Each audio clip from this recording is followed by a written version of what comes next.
Hey guys, what's up? So I have an update. Donald's DNA has not come through yet, but it literally will be any day. It started processing on Wednesday of last week, so I'm pretty sure I'll probably know what his relation is to me in the next couple of days, hopefully before the weekend. I'm super excited to see what that's going to say.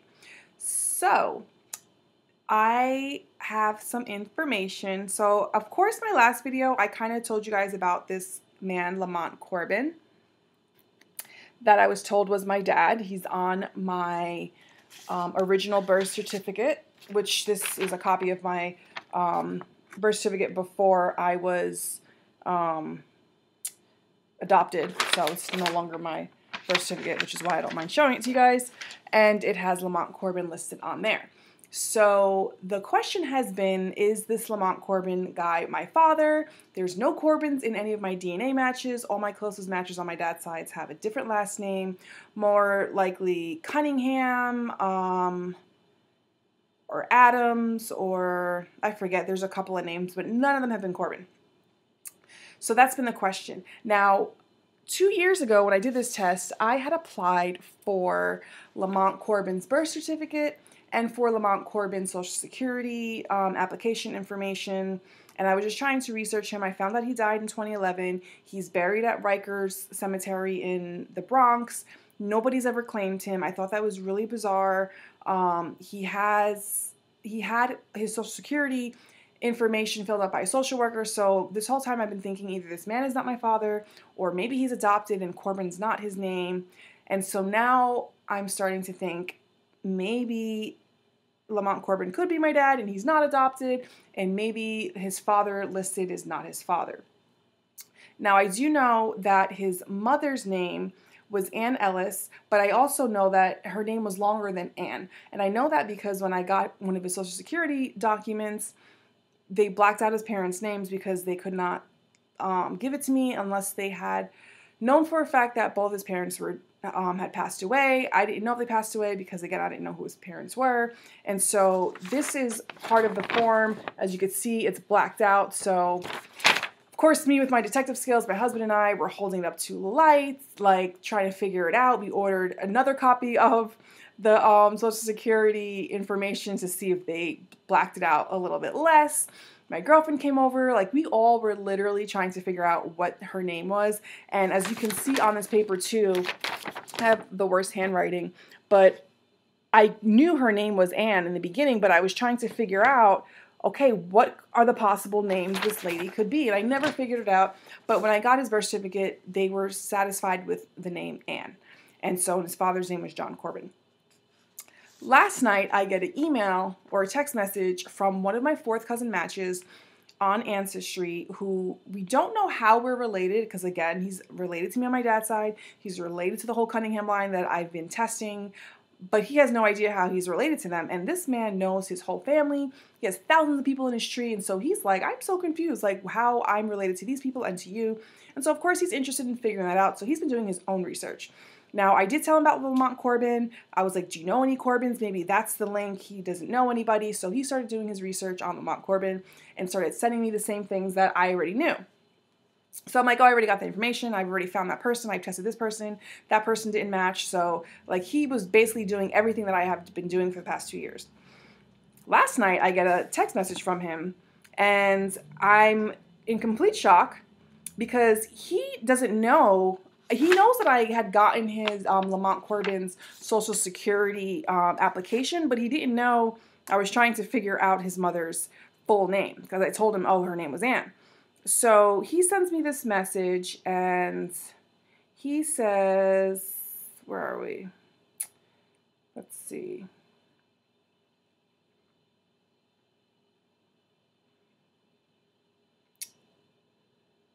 He says, this is one of 5 articles I'm going to be sending you by email about Lamont Corbin and his mother, Ann/Annabella Ellis /Corbin/Wright are identified. I'm pretty sure it's the same Lamont.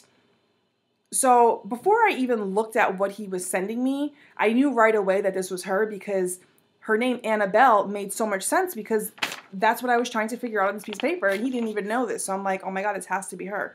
And so he sends me this this article, and basically we found Lamont Corbin's mom. Yay! Downside, she passed away back in 1970 something. So that's the downside. He did find some newspaper articles on her. Apparently she had gotten arrested. She had abandoned 2 of her children, 2 of her 4 children she had. So Lamont was 1 child, and then he had 3 more brothers, which I didn't know. So I'm excited to know that. I do know for a fact that 1 died. I'm not sure if the other 2 are alive or not because I haven't located them. But I've been doing my research, so I'm hoping that with this information I'll be able to find someone to test that's related to Lamont Corbin, so I can find out if I'm even related to this family line at all, so I can either X them out forever or know that, okay, this maybe was my dad, and now just test to confirm. So Annabella Ellis had a few siblings. Most of them all died, but there are 2 that are still alive. 1 I haven't confirmed is if they're alive, but I haven't confirmed that they're dead because I was able to confirm all the rest of her siblings had died. So I'm still looking for him, so I'm not really sure. But the other person is a bishop at a church in Chester, Pennsylvania, and it's the same church that her other brother that passed away was a reverend at, and it's the same church that Annabella was buried at, that her husband was buried at. So this looks like it's a long line of people in this church.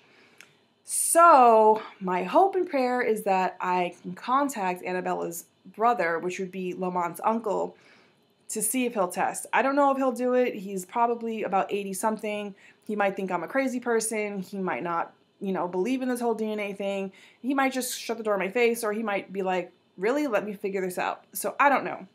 So I took this information, called Donald with it, explained to him, everything that I learned. So he was excited that I found some more information out, and he's reaching out to his family in Chester, Pennsylvania to find out if anyone knows of this Annabella Ellis, if maybe she had a child with one of his family members and maybe passed it off as a Corbin. We don't know, but I'm excited because I'm just happy to find someone that is related to this Lamont Corbin, because it was making me really sad, regardless whether he's my dad or not. I'm like, his family needs to know that he's passed away and that he's buried in a cemetery that nobody's claimed him at. So I think everybody should have a proper, well, obviously he had a proper burial, but he doesn't even have a headstone, so I don't know. Regardless, again, whether he's my father or not, I think they should know, and hopefully they will get him out of that cemetery. I know I would if that was my family, and if it turned out to be my dad, maybe that's something that I will do. So I just wanted to update you guys on that. I don't know. We'll see what happens, if this bishop will get back to me or not, or if I can even get in contact with him. But I'm just really excited to finally be able to figure out if this Lamont guy is indeed my dad or not, or if I'm related to them, and see what happens from there. So I will definitely keep you guys posted. I should know in a few days what Donald's DNA says, and hopefully have all my answers answered, and if not, then that will cross off.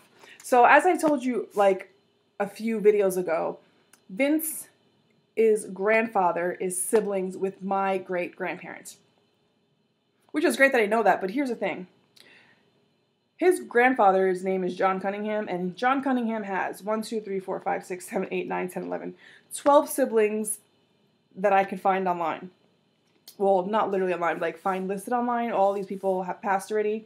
So one of his siblings, I'll be able to either cross them off or say, yes, this is my great-grandmother, by Donald's DNA. So once that DNA comes in, we'll know. Now, if it turns out that she's not my great-grandmother, then I have to test all these other people, and I have to find, well, not test them, but I have to find their descendants, pray that somebody's alive, pray that they'll test, and keep going through the same process again for the next 1, 2, 3, 4, 5, 6, 7, 8, 9, 10, 11 more times. So hopefully I won't have to go through all these 11 people to figure out which one's my great-grandparent. We'll see what happens, but if we do, then that's something that I have to do. So that's where I'm at. I'll keep you guys posted when I find out more information.